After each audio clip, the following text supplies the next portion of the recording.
પ્રથમ વાત કરી મહત્વના સમાચારની તો હાલમાં એક મહત્વના સમાચાર મળી રહ્યા છે રાજકોટથી રાજકોટ ટીઆરપી ગેમ ઝોન અગ્નિકાંડ મુદ્દે હાઈકોર્ટમાં સુનાવણી હાથ ધરવામાં આવી છે મહત્વના સમાચાર મળી રહ્યા છે હાઈકોર્ટનું આકરું વલણ જોવા મળ્યું છે આ સુનાવણી દરમિયાન તો રાજકોટ મ્યુનિસિપલ કોર્પોરેશન અને કમિશનરનો હાઈકોર્ટે ઉધડો લીધો છે આજે સુનાવણી જે રીતે હાથ ધરવામાં આવી છે તેને લઈને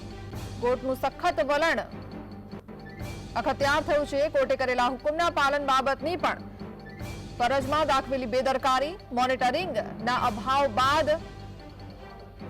પોતાની કોઈ ભૂલ નથી તેવા સોગંદનામા શા માટે તેવો સવાલ કરવામાં આવ્યો છે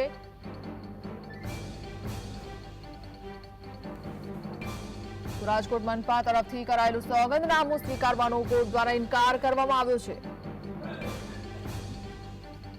અને સાથે જ રાજકોટ મનપાએ કરેલું સોગંદનામું પરત ખેંચ્યું છે